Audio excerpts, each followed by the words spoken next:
Hello friends, कैसे हैं आप सब। स्वागत है आपका यूपीएससी एट होम प्रविष्या के यूट्यूब प्लेटफॉर्म पे। हम जो यूपीएससी और यूपीपीसीएस की मेंस की आंसर राइटिंग कर रहे थे, उस सीरीज़ को हमने इस टाइम पे ब्रेक दिया है क्योंकि आपका यूपीपीसीएस का प्रीलिम्स का एग्ज़ाम है। तो हम इस टाइम पे क्या कर रहे हैं, पूरा प्रीलिम्स पे फोकस्ड होकर 20,000 क्वेश्चन के माध्यम से पूरा सिलेबस आप लोगों का कंप्लीट करा रहे हैं। जिसमें हमने क्या क्या स्टार्ट किया है, हमने पॉलिटी स्टार्ट कर दी है। पॉलिटी में आपके 11 लेक्चर अभी तक हो चुके हैं। और हमने क्या किया, हमने ज्योग्राफी स्टार्ट की है। ज्योग्राफी में भी आपका इंडियन ज्योग्राफी से स्टार्ट किया है। ऐसा नहीं है कि हम इंडियन ज्योग्राफी पढ़ाएंगे, वर्ल्ड ज्योग्राफी नहीं टच करेंगे। जैसे ही आपका इंडियन ज्योग्राफी कंप्लीट होता है, हम वर्ल्ड ज्योग्राफी लेके आएंगे, क्योंकि इंडियन ज्योग्राफी से ज़्यादा क्वेश्चन पूछे जाते हैं। इसलिए सबसे पहले हमने इंडियन ज्योग्राफी स्टार्ट की है। हिस्ट्री में हमारी मॉडर्न हिस्ट्री और जो एंशियंट हिस्ट्री है वो दोनों साथ ही में चल रही है। और साइंस में भी हमने क्या किया है, सबसे पहले बायो को स्टार्ट किया है, क्योंकि बायो से सबसे ज़्यादा क्वेश्चन पूछे जाते हैं। उसके बाद में हम आपका फिजिक्स और केमिस्ट्री को कंप्लीट कराएंगे। हमारी एनवायरनमेंट की भी सीरीज स्टार्ट हो गई है, सिर्फ एक बचा हुआ है इकोनॉमिक्स, उसको भी हम लेके आएंगे। आप लोगों को हमारी जो ये सीरीज चल रही है कैसी लग रही है, हमारे कमेंट सेक्शन में ज़रूर बताइए। आज का हम क्वेश्चन देखेंगे जो कि चैप्टर है मौर्योत्तरकालीन भारत, मतलब post Mauryan period of India. इसको हम देखेंगे। पहला जो इसके अंतर्गत क्वेश्चन क्या है, निम्नांकित शासकों में से किसका जैन धर्म के प्रति भारी झुकाव था। मतलब कौन से ऐसे शासक थे जिनका जैन धर्म के प्रति भारी झुकाव था। तो शासक का क्या नाम था, खारवेल। इसको हम देखेंगे। बॉक्स में क्या दिया हुआ है, हम बार बार ये चीज़ आपसे कह रहे हैं कि जो बॉक्सेस में चीज़ें जो दी रहती हैं, वो सारे फैक्ट्स आपके आगे आने वाले एग्जाम में, अगर आपसे डायरेक्ट क्वेश्चन ये नहीं पूछा जाता है तो आपसे क्या है, डायरेक्ट जो ये जो बॉक्स दिया हुआ है, बॉक्स से क्वेश्चन आपका बन जाता है। इसलिए बॉक्स से रिलेटेड जो भी फैक्ट्स हैं जो कि आपके क्वेश्चन के जो आपके एग्जाम के लिए मोस्ट इम्पॉर्टेंट है, उसको हम यहाँ पे कवर करवाते हैं। खारवेल जैन धर्म का अनुयायी था। आपसे ये भी पूछा जा सकता है कि मैचिंग पूछा जा सकता है कि खारवेल जो है, खारवेल का संबंध किस धर्म से है। तो खारवेल जो था वो जैन धर्म का अनुयायी था। उसने जैन साधुओं को संरक्षण प्रदान किया, उनके निर्वाह के लिए प्रभुत दान दिए तथा उनके रहने के लिए आरामदायक निवास स्थान बनवाए। हाथी गुम्फा अभिलेख का प्रमुख उद्देश्य उदयगिरी पहाड़ियों पर बनवाए गए ऐसे भिक्षु आवासों को विवरण सुरक्षित करना था। नेक्स्ट हम देखेंगे, रंग महल संस्कृत संबंधित है। रंग महल संस्कृत किससे संबंधित है, कुषाण युग से संबंधित है। कुषाण युग से संबंधित जो है रंग महल जो संस्कृत है, उसका संबंध किससे है, उसका संबंध है आपके कुषाण युग से। रंग महल संस्कृत कुषाण युग से संबंधित है। रंग महल भीलवाड़ा जिले राजस्थान का एक प्राचीन ऐतिहासिक स्थान है। रंग महल कहाँ पे स्थित है, आपका ये मैचिंग में पूछा जा सकता है। तो रंग महल आपका स्थित है भीलवाड़ा डिस्ट्रिक्ट, कहाँ के, राजस्थान के। यहाँ के उत्खनन से कुषाण युगीन जानकारी प्राप्त होती है। इस स्थल से प्राप्त मृदभांड पर गहरे लाल, गुलाबी आदि पॉलिश किए हुए कुषाण शासकों के सिक्के, मिट्टी की मोहरें भी प्राप्त हुई हैं। नेक्स्ट हम देखेंगे, निम्नलिखित में से किस राजवंश को भारत में पहली बार सोने का सिक्का जारी करने का श्रेय है। तो किसको है, कुषाण को भारत में पहली बार सोने का सिक्का जारी करने का श्रेय है। कुषाण शासक विम कटफिसेस ने सर्वप्रथम भारत में सोने के सिक्के चलाए थे। भारत के सीमावर्ती क्षेत्रों में सर्वप्रथम सोने के सिक्के हिंद यमुनों में चलाए हैं। कुषाण शासक जो है विम कटफिसेस ने सर्वप्रथम भारत में सोने के सिक्के चलाए थे। भारत के सीमावर्ती क्षेत्रों में सर्वप्रथम सोने के सिक्के किसने चलाए हैं, हिंद यमुनों ने चलाए हैं। नेक्स्ट हम देखेंगे, पुष्यमित्र शुंग द्वारा 2 अश्वमेध यज्ञ किए जाने के बारे में जानकारी किस लेख में मिलती है। पुष्यमित्र शुंग के द्वारा जो है जो 2 अश्वमेध यज्ञ जो कराए गए हैं, उसके बारे में जानकारी कहाँ से मिलती है। तो वो आपका मिलती है अयोध्या लेख से। पुष्यमित्र शुंग 184 से 75 ईसा पूर्व के विषय में जो जानकारी है, इसके अयोध्या अभिलेख से प्राप्त होती है, जो इसके राज्यपाल धनदेव से संबंधित है। इस अभिलेख से यह पता चलता है कि पुष्यमित्र शुंग ने 2 अश्वमेध यज्ञ करवाए थे। इसे संपन्न कराने का श्रेय पातंजलि को है। इसकी राजधानी क्या है, पाटलिपुत्र है। नेक्स्ट हम देखेंगे, प्राचीन भारत में साहित्यिक इतिहास में पर्णी और पातंजलि ख्याति प्राप्त नाम है। इस राजवंश के समय में वह फले फूले।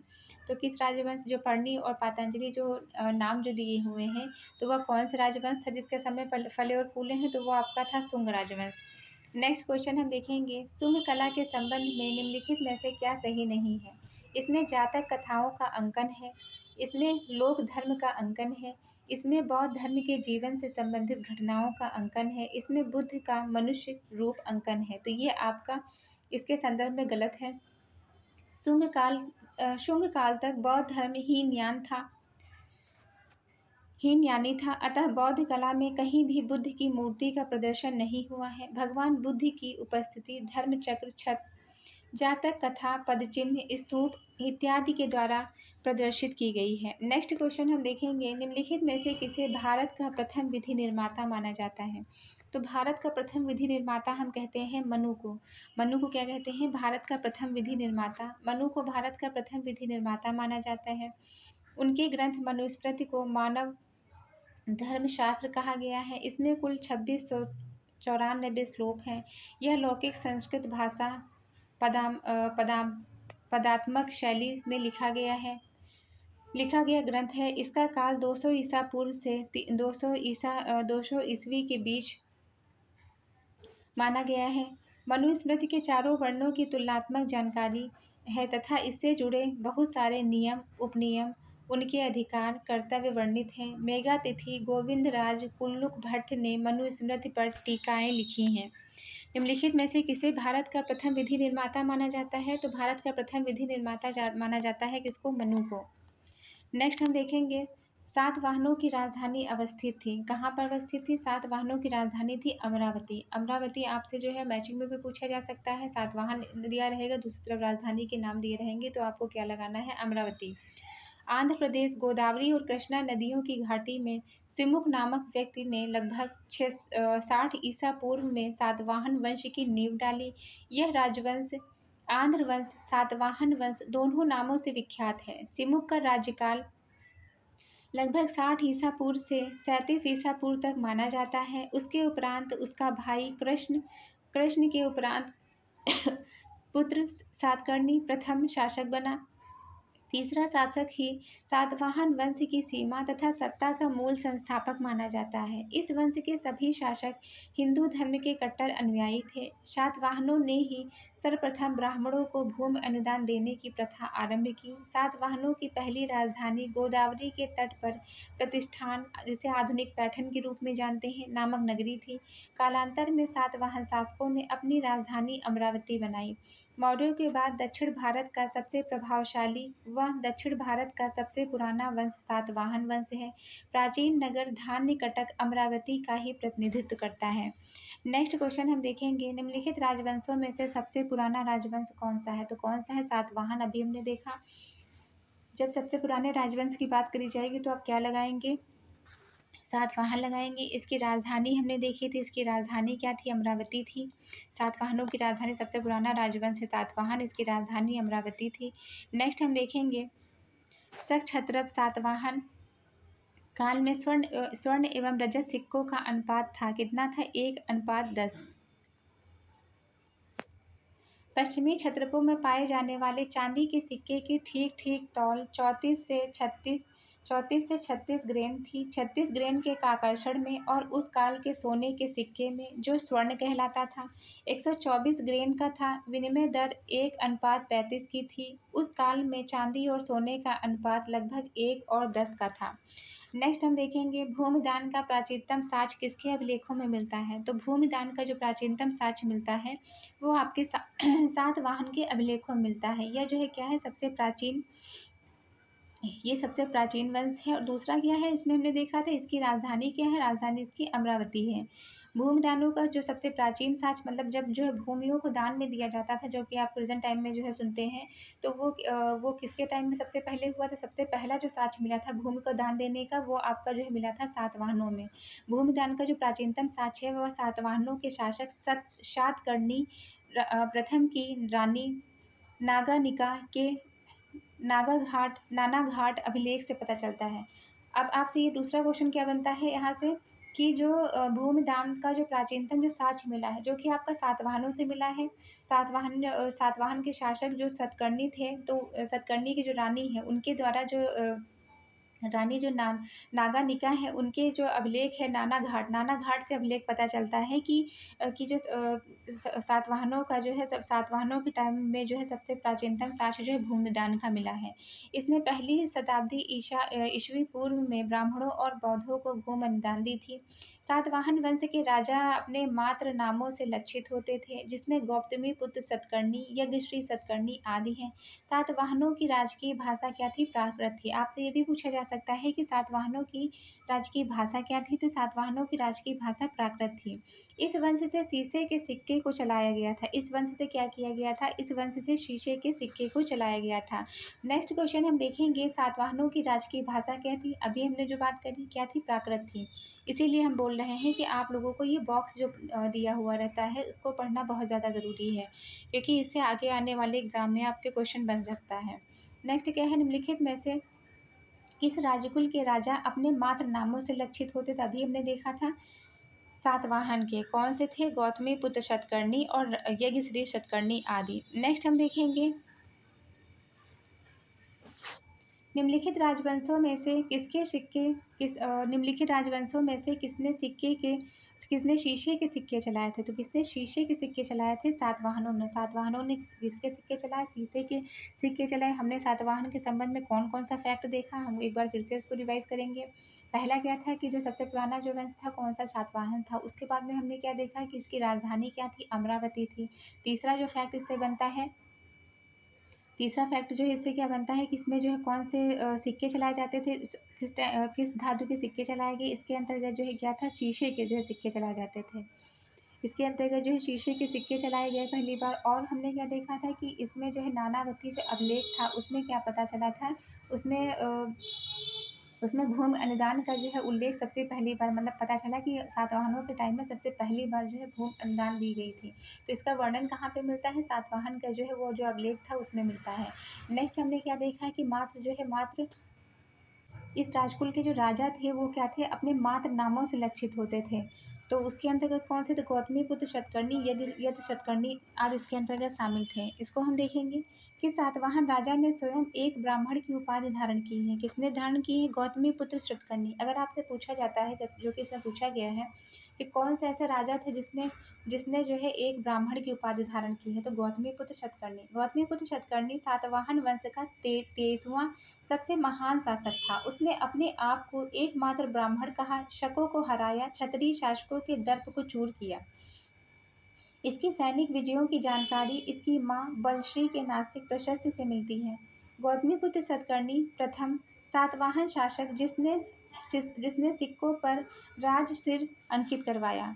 नेक्स्ट क्या है? निम्नलिखित में से वह प्रथम सातवाहन राजा कौन था जिसने सिक्कों पर राजशिर अंकित करवाया है? तो कौन था? गौतमीपुत्र सतकर्णी था जिसने सिक्कों पर प्रथम राजशिर अंकित करवाया है। नेक्स्ट हम देखेंगे, कथन है कि गौतमीपुत्र सतकर्णी चतुर्वर्ण व्यवस्था का विरोधी था। कारण है कि गौतमीपुत्र सतकर्णी ने बौद्ध भिक्षुओं को संरक्षण दिया था। हमने क्या बात करी थी कि जब भी आपके सामने जो है इस तरह के क्वेश्चन आते हैं जो कि कथन और कारण से रिलेटेड होते हैं, तो उसको जो है बच्चे देख के उस क्वेश्चन को देख के डर जाते हैं। इसमें क्या करना है आपको? जो है इसमें एक ट्रिक लगानी है। क्या है? पहले आप जो है कथन को पढ़ेंगे। कथन को पढ़ने के बाद आप इसमें देखेंगे, कथन और कारण दोनों को पढ़ने के बाद आपको पता चलेगा कि जो फैक्ट जो दिए हुए हैं, चाहे वो कथन में हो या कारण में हो, दोनों सही हैं या गलत हैं। अगर आपको लगता है कि दोनों फैक्ट जो है जो कथन में दिए हैं, कारण में दिए हैं, दोनों ही सही हैं, तो आप दूसरा सेकंड राउंड में आप क्या देखेंगे? सेकंड राउंड में आप ये देखेंगे कि जो कारण में जो पॉइंट जो दिया हुआ है, वो जो ऊपर जो कथन में पॉइंट दिया हुआ है, तो उससे जो है इंटरलिंक मतलब उसी के बारे में वो बात कर रहा है कि नहीं कर रहा है। अगर वो उससे इंटरलिंक नहीं कर रहा है तो आप ये यहाँ क्या लगाएंगे कि कथन और कारण दोनों ही सही हैं, किंतु जो कारण है वो कथन की सही व्याख्या नहीं करता है। किंतु इसका जो दूसरा जो क्या फॉर्मेट है, दूसरा ये है कि अगर आपका जो है कथन और कारण दोनों सही दिया हुआ है, किंतु जो है कथन में जो चीज़ दी हुई है, कारण में उसी के बारे में जो है उसी को इंटरलिंक करते हुए बात कही गई है, तो आप क्या कहेंगे कि कथन और कारण दोनों सही हैं, किंतु जो कारण है वो कारण जो है वो कथन की सही व्याख्या करता है। अगर मान लीजिए कथन और कारण में एक पॉइंट जो है सही है, दूसरा गलत है, तो आप सी और डी का जो है ऑप्शन लेंगे, जो कि हम यहाँ पे लेंगे कि इसमें जो गौतमी सतकर्णी चतुर्वर्ण व्यवस्था का विरोधी था, इसके अंतर्गत जो है ये पॉइंट गलत है। और दूसरा क्या है, गौतमीपुत्र सतकर्णी ने बौद्ध भिक्षुओं को संरक्षण प्रदान किया था, तो वो पॉइंट इसके अंतर्गत सही है। पुराणों के अनुसार गौतमीपुत्र सतकर्णी, जिसने अपने आप को जो है एक ब्राह्मण की जो है रूप में भी जाना जाता था, सातवाहन का 23वां राजा था। यह सातवाहन कुल का महानतम सम्राट था। वह चतुर्वर्ण व्यवस्था का विरोधी नहीं था, अपितु उसे समाज में वर्णाश्रम धर्म की प्रतिष्ठा धर्मोपजित कर विनियोग करस विनित विनियुतित चातुर्वर्णस करस नासिक प्रशस्ति में उसे वेदों का आश्रयदाता तथा अद्वितीय ब्राह्मण कहा गया है। कौन से जो है प्रशस्ति में, नासिक प्रशस्ति में उसे जो है उसे वेदों का आश्रयदाता। अगर आपसे पूछा जाता है कि इनको जो है सतकर्णी को किसमें कौन सी प्रशस्ति में वेदों का आश्रयदाता तथा द्वितीय ब्राह्मण कहा गया है, तो नासिक प्रशस्ति में कहा गया है। ये आपसे ये पूछा जाता है कि नासिक प्रशस्ति में किसे जो है वेदों का आश्रयदाता या अद्वितीय ब्राह्मण कहा गया है, तो किसे कहा गया है, ये आपके जो है गौतमीपुत्र जो है सतकर्णी हैं। परंतु वैदिक धर्म का पोषक होते हुए भी वह एक धर्म सहिष्णु राजा था। वह बौद्धियों के प्रति उदार था तथा उसने भिक्षुओं के लिए ग्राम और भूमि दान में दिया था। नेक्स्ट क्वेश्चन हम देखेंगे, निम्नलिखित में से किस अभिलेख में भारतवर्ष का प्राचीनतम प्रमाण मिलता है, तो कौन सा अभिलेख है, वो खारवेल हाथी गुम्फा जो है, खारवेल का हाथी गुम्फा अभिलेख। खारवेल कलिंग का शासक था, उसके बारे में अध्ययन का प्रमाणित स्रोत उसके द्वारा लिखवाया गया हाथी गुम्फा अभिलेख है। यह अभिलेख उदयगिरी पहाड़ी पर अंकित है। इस अभिलेख के अनुसार वह महावेद वाहन वंश का था। उसे चेदी वंश का भी बताया गया था। खारवेल का जैन धर्म की ओर झुकाव था। हाथी गुम्फा अभिलेख के अनुसार खारवेल 15 वर्ष की अवस्था में युवराज बना और 24 वर्ष की अवस्था में सत्ता प्राप्त की। खारवेल ने कलिंग नगर का जीर्णोद्धार करवाया था। इसे जो है मुसिक नगर पर आक्रमण किया था। खारवेल ने भारतवर्ष पर आक्रमण किया था। स्पष्ट है कि हाथी गुफा अभिलेख में भारतवर्ष का प्राचीनतम प्रमाण, किसमें जो है हाथी गुफा अभिलेख में आपके भारतवर्ष का प्राचीनतम प्रमाण प्राप्त होता है। नेक्स्ट क्वेश्चन हम देखेंगे, निम्नलिखित में से किस वंश के शासकों ने पुराणों में श्री पर्वती कहा है। पुराणों में जो है निम्नलिखित में से किस वंश के शासकों को पुराणों में श्री पर्वती कहा गया है, तो वह आपका इक्ष्वाकु है। इक्ष्वाकु वंश के संस्थापक श्री शांतमूल था। इस वंश के शासक महातलवार उपाधि धारण करते थे। इन्हें पुराणों में श्री पर्वती आंध्रभृत कहा गया है। इक्ष्वाकुओं का शासन कृष्णा गुंटूर क्षेत्र में था। ये सातवाहनों के सामंत थे। इस वंश की विशेषता थी कि इक्ष्वाकु शासक ब्राह्मण धर्म के अनुयायी थे, किंतु इनकी रानियों का झुकाव बौद्ध धर्म के प्रति था। नेक्स्ट हम देखेंगे, निम्नलिखित में से किसने 4 अश्वमेध यज्ञ किए थे। किसने किए थे, प्रवरसेन प्रथम ने 4 अश्वमेध यज्ञ किए थे। वाकाटक नरेश प्रवरसेन प्रथम एक धर्मनिष्ठ ब्राह्मण था, जिसने 4 अश्वमेध तथा 1 वाजसेय यज्ञ के अतिरिक्त अनेक वैदिक यज्ञों का भी अनुष्ठान किया था। उसने सम्राट की उपाधि ग्रहण की थी। नेक्स्ट है, गांधीकों ने सिक्के चलाए, इसका प्रमाण कहाँ से प्राप्त होता है, तो ये प्रमाण प्राप्त होता है कौशाम्बी से। गांधी, जिनका शाब्दिक अर्थ गंध विक्रेता होता है किंतु वास्तविक अर्थ व्यापारी है। गांधीकों के संघ के सिक्के कौशाम्बी के आसपास के क्षेत्रों में मिलते थे। त्रिपुरी, महिष्मती, विदिशा, एरण, माध्यमिक आदि नगरों का उल्लेख भी गांधिक ताम्र मुद्रा पर मिलता है। तक्षशिला प्राचीन काल में प्रसिद्ध शैक्षणिक केंद्र था। श्रावस्ती में महात्मा बुद्ध के सर्वाधिक वर्षा काल बिताया था। वाराणसी का उल्लेख धार्मिक केंद्र के रूप में किया जाता है। आपसे पूछा जा सकता है कि जो है किसका वाराणसी का उल्लेख जो है किस केंद्र के रूप में करते हैं, तो धार्मिक केंद्र के रूप में किया जाता है। कथन है कि यवन राजा भारतीय संस्कृत के प्रभाव में आ रहे थे। कारण है कि अगाथोक्लीज के कुछ सिक्के पर वासुदेव और बलराम की आकृतियां अंकित थीं। तो कथन और कारण दोनों सही हैं। कारण कथन की सही व्याख्या करता है। नेक्स्ट क्वेश्चन है, आकृति युक्त सिक्कों का प्रचलन भारत में सर्वप्रथम किसने किया था, तो यह हिंद यवनों ने किया था। भारत में सर्वप्रथम आकृति युक्त सिक्कों का प्रचलन हिंद यवन शासकों ने सिक्कों पर मिलता है। हिंद यवन शासकों के बहुसंख्यक सिक्के पश्चिमी, उत्तर पश्चिमी और मध्य भारत के विभिन्न स्थानों पर प्राप्त किए हैं। पश्चिमी पंजाब, सिंधु की निचली घाटी, डेमेट्रियस ने अपना राज्य कायम किया था। इन प्रदेशों में उनकी ताम्र मुद्राएं भी मिलती हैं। इन पर यूनानी तथा खरोष्टी लिपियों में लेख उत्कीर्ण हैं। बेसनगर से प्राप्त एक मुद्रा पर तिमित्र उत्कीर्ण मिलता है। यूकेसाइटीज के सिक्के पश्चिमी पंजाब में पाए गए हैं। उनमें यूनानी और खरोष्टी लिपियों में मिलते हैं। यह इस बात का प्रमाण है कि ये सिक्के भारत के पश्चिमोत्तर प्रदेशों में चलाने के उद्देश्य से ढलवाए गए थे। हिंद यवन शासक स्ट्रेटो द्वितीय ने शीशे के सिक्के जारी किए हैं। नेक्स्ट हम देखेंगे निम्नलिखित में से किस राज्य का शासक डायोडोट्स प्रथम था। कौन सा बैक्ट्रिया का शासक क्या था? डायोडोट्स प्रथम था। बेसनगर अभिलेख का हेलियोडोरस कहाँ का निवासी था? तो यह जो है तक्षशिला का निवासी था।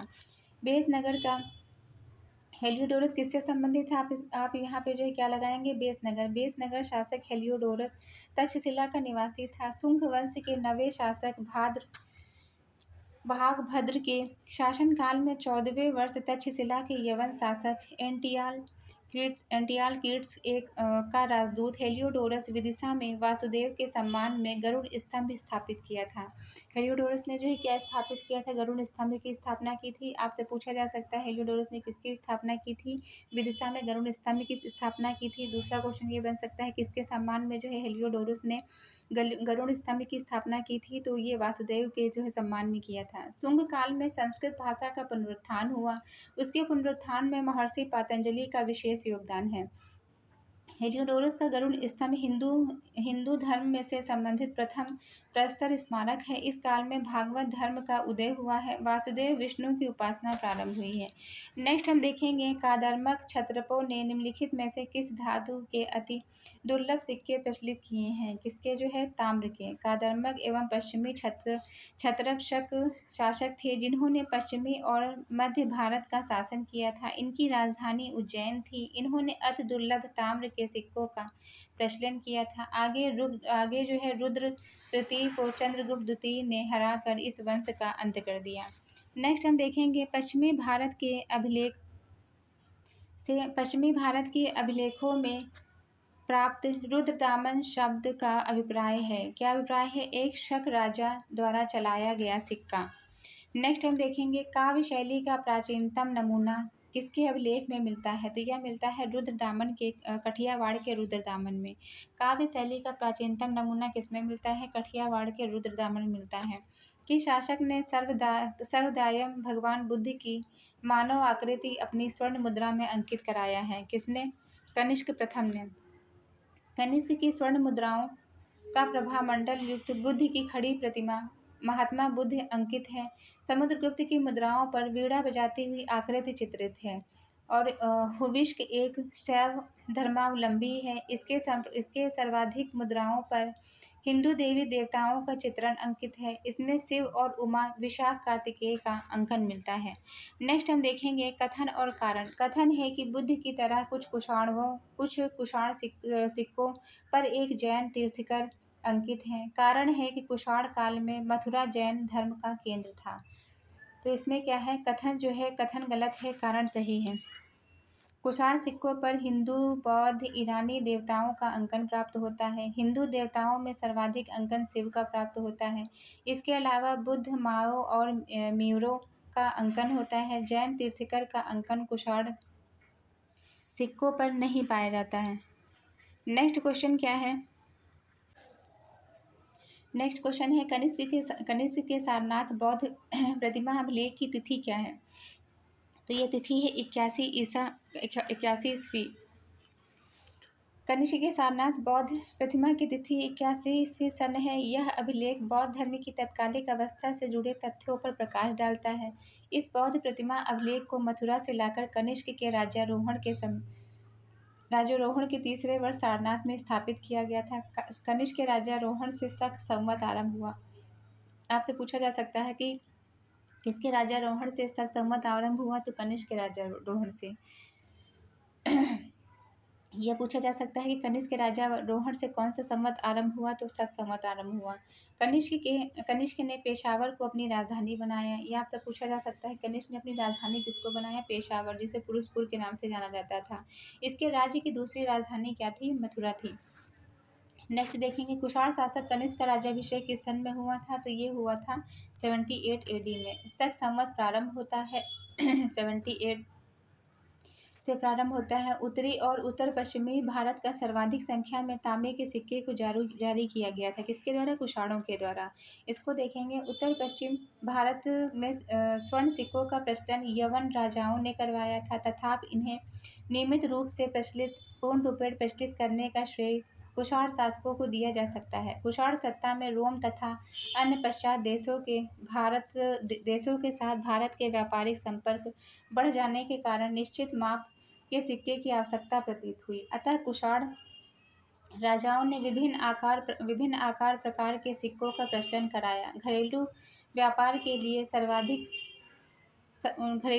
के लिए उन्होंने सर्वाधिक तांबे के सिक्के चलाए, जो तत्कालिक आर्थिक उन्नति का प्रतीक माना जाता है। कुषाण राजवंश के शासक देवपुत्र और जो है शाही और सहानुशाही आदि उपाधियां धारण करते थे। मथुरा मूर्ति कला का प्रारंभ भी कुषाणों ने किया था। आपसे पूछा जा सकता है कि मथुरा मूर्ति कला का प्रारंभ किसने किया था, तो कुषाणों ने किया था। नेक्स्ट हम देखेंगे मथुरा मूर्ति कला शैली किसके शासक में जो है प्रारंभ हुआ, अभी हमने देखा था कुषाणों में हुआ। निम्नलिखित में से किस राजवंश के शासक देवपुत्र उपाधि धारण करते थे, कौन, कुषाण। निम्नलिखित में से किस राजवंश के शासक देवपुत्र की उपाधि धारण करते थे, कुषाण के। निम्नलिखित में से कौन सा कनिष्क प्रथम के दरबार में नहीं गया था, तो कौन था, विशाख दत्त कनिष्क प्रथम के राज दरबार में नहीं गया था। नेक्स्ट क्वेश्चन हम देखेंगे आयुर्वेद के प्रसिद्ध विद्वान चरक अलंकृत करते थे किसके दरबार को, कनिष्क के दरबार को। कनिष्क के समकालिक निम्नलिखित नामों का अध्ययन करें। निम्नलिखित उत्तर कोड के अनुसार जो है इंगित करना है। इसमें क्या है, कनिष्क के समकालिक कौन थे, तो कनिष्क के समकालिक थे अशुघोष थे और आपके जो है वसुमित्र थे। निम्नलिखित में से जो है कौन सा एक कनिष्क के दरबार से संबंधित नहीं है, कौन सा कनिष्क के दरबार संबंधित नहीं, पातंजलि जो है कनिष्क के दरबार से संबंधित, चरक है, अशुघोष है, नागार्जुन इससे संबंधित है। नेक्स्ट हम देखेंगे हमने और क्या देखा था, नागार्जुन जो है सागर जो बांध हमने देखा था, ये किस पे आपको बना था, कृष्णा नदी पे। ज्योग्राफी से रिलेटेड क्वेश्चन याद आ गया तो हमने यहाँ पे बता दिया। नेक्स्ट देखेंगे किस कुषाण शासक के सिक्कों पर सबसे अधिक संख्या में देवी देवताओं का अंकन मिलता है, तो कौन सा है, कुषाण शासक हुइस्क के सिक्कों पर सबसे अधिक हिंदू देवताओं का अंकन मिलता है। आपसे पूछा जा सकता है कि सबसे अधिक हिंदू देवी देवताओं का अंकन जो है कहाँ मिलता है, कुषाण शासक हुइस्क के सिक्कों पर। इसके सिक्कों पर बुद्ध और शिव के अतिरिक्त विष्णु, महासेन, कुमार, विशाख, उमा आदि का भी अंकन मिलता है। उमा के हाथ में कमल तथा समृद्धि शृंग दिखाया गया है और हुइस्क के स्वर्ण सिक्कों की तौल कनिष्क के स्वर्ण सिक्कों के बराबर हुई है। नेक्स्ट क्वेश्चन है ह्वेनसांग ने जिस कनिष्क विहार को देखा था वह कहाँ स्थित है, वह स्थित है पेशावर में स्थित है। भारतीय इतिहास में कनिष्क की ख्याति उनकी विजयों के कारण नहीं अपितु शाक्य मुनि के धर्म को संरक्षण प्रदान करने का कारण हुई है। उनकी बौद्ध अनुश्रुतियों में कनिष्क के बौद्ध मत में दीक्षांत होने की कथा अशोक के ही समान है। हमें ज्ञात होता है कि वह अत्यंत निर्दयी और अत्याचारी था, जो बाद में बौद्ध धर्म के प्रभाव से उदार और सदाचारी बन गया। किंतु बौद्ध लेखकों के इस प्रकार के विवरण अधिकांशतः काल्पनिक हैं। कनिष्क के सिक्कों तथा पेशावर के लेख के आधार पर ऐसा प्रतीत होता है कि वह शासक के प्रारंभिक वर्षों में बौद्ध हो गया था। पेशावर में प्रसिद्ध चैत्य का निर्माण करवा कर उसने इस धर्म के प्रति अपनी श्रद्धा प्रकट की। ह्वेनसांग ने पेशावर स्थित कनिष्क विहार का दर्शन किया था। कनिष्क ने बौद्ध धर्म की महान शाखा को राजाश्रय प्रदान किया तथा उसका मध्य एशिया और चीन में प्रचार करवाया। नेक्स्ट देखेंगे निम्नलिखित नगरों में से किसका उल्लेख कनिष्क के रब अभिलेख नहीं है, श्रावस्ती का। कनिष्क का रब अभिलेख जो है 1993 में अफगानिस्तान के बलगान प्रांत के सुर्ख कौतल के पास एक रबातक नामक पुरास्थल की से खोजा था। इसमें हमें कनिष्क के साम्राज्य विस्तार के संबंध में महत्वपूर्ण सूचना प्राप्त होती है। इस अभिलेख के अनुसार साकेत, कौशाम्बी, चंपा, पाटलिपुत्र कनिष्क के साम्राज्य के हिस्से थे। नेक्स्ट हम देखेंगे प्राचीन भारत में निम्नलिखित में से किस एक ने नियमित रूप से सोने के सिक्के चलाए थे? कौन सा है? कुषाण। प्राचीन भारत में हिंद यवन शासकों ने सबसे पहले स्वर्ण सिक्के चलवाए।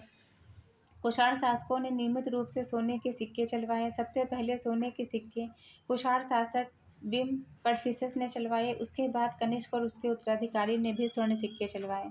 नेक्स्ट हम देखेंगे विक्रम शक संवतों में कितना अंतर है, कितने वर्षों का अंतर है? तो इसमें आपका अंतर है 135 वर्षों का। विक्रम संवत और शक संवत में जो कितना अंतर है? 135 वर्षों का। भारत के संदर्भ में मानसून की खोज किसने की थी? भारत के संदर्भ में मानसून की खोज की थी हिप्पालस ने। ईसा की पहली शताब्दी में हिप्पालस नामक ग्रीक नाविक ने अरब सागर में चलने वाली मानसून हवाओं की जानकारी दी थी। अरब सागर की यात्रा की जा सकती थी। इस प्रकार भारत और पश्चिम एशिया के बंदरगाहों के बीच कम समय लगता था। उत्तर पश्चिम और मध्य एशिया में घनिष्ठ संबंध स्थापित हुए। तमिल राजाओं का पश्चिम में मिस्र अरब लोगों से और पूर्व में मलय द्वीप समूहों और चीन से प्राचीन काल से ही व्यापारिक संबंध था। मिस्र के नाविक हिप्पालस ने प्रथम सदी ईस्वी में मानसून के सहारे बड़े जहाज़ों सीधे समुद्र पार कर सकने की जानकारी प्राप्त की। यह एक बहुत महत्वपूर्ण खोज थी। इसमें दक्षिण भारत और पश्चिम संसार के बीच व्यापक स्तर पर व्यापार होने लगा। यह व्यापार तीसरी सदी ईस्वी के मध्य तक होता रहा। रोमन साम्राज्य के होने वाले व्यापार का लाभ भारत के पक्ष में था। नेक्स्ट हम देखेंगे विक्रम संवत कब का है? ये जो है 58 ईसा पूर्व। नेक्स्ट क्वेश्चन आपका है निम्नलिखित में से किस अभिलेख से यह प्रकट होता है कि प्राचीन श्रेणियां बैंक का काम करती थी? किससे प्रकट होता है? ख्विस्क के काल का मथुरा अभिलेख। ख्विस्क के काल के श्रेणियों की भूमिका प्राचीन बैंकों के रूप में थी। कुषाण शासक ख्विस्क के शासनकाल में मथुरा अभिलेख में 2 स्थायी निवेशकों की चर्चा मिलती है। श्रेणियों में किए गए स्थायी निवेश को सामान्यतः अक्षय निव कहा जाता है। नेक्स्ट हम देखेंगे निम्नलिखित में से कौन सा एक भूमि माप था? कौन सा? यह जो है निवर्तक जो है क्या था? एक भूमि माप था। निम्नलिखित में से कौन सा सही सुमेलित नहीं है? इसके अंतर्गत क्या है? अभिलेख है आपका जो है नासिक से संबंधित जो है नासिक अभिलेख से संबंधित कौन से शासक का वर्णन है? ये जो है क्या है? गौतमीपुत्र सतकर्णी है। हाथी गुम्फा अभिलेख से संबंधित खारवेल है। भीतरकनिका से संबंधित स्कंदगुप्त है। रुद्रदामन है। गिरनार जो है संबंधित है रुद्रदामन से। गिरनार का जो है जूनागढ़ अभिलेख संबंधित है रुद्रदामन से। भीतरकनिका जो है कहाँ पे? उड़ीसा ही संबंधित है किससे? स्कंदगुप्त से। हाथी गुम्फा अभिलेख जो है किससे संबंधित है? खारवेल से। नासिक का संबंध जो किससे है? गौतमीपुत्र सतकर्णी से। नेक्स्ट क्वेश्चन हम देखेंगे सूची 1 को सूची 2 से सुमेलित करना है। इसमें क्या है? डेमेट्रियस का संबंध है हिंद यूनानी है। रुद्रदामन जो है शक गोंडे फिनीस संबंधित है पल्लव से। और विम का संबंध है किससे? कुषाण से। हिंद यूनानी संबंध है डेमेट्रियस से। शक का संबंध रुद्रदामन से है और पल्लव संबंधित है गोंडे फिनीस और कुषाण से संबंधित है विम। तो ये आपका जो है चैप्टर कंप्लीट होता है। इसके आगे की जो क्लास होगी, इसके आगे नेक्स्ट क्लास हम लेके आएंगे। आप लोगों की हमारी सीरीज़ कैसी लग रही है हमारे कमेंट सेक्शन में ज़रूर बताइए। तो ऐसे ही पढ़ते रहिए, लाइफ में आगे बढ़ते रहिए। यूपीएससी एट होम प्रविशा के साथ प्रीलिम्स मेंस प्रैक्टिस करते रहिए। Thank you.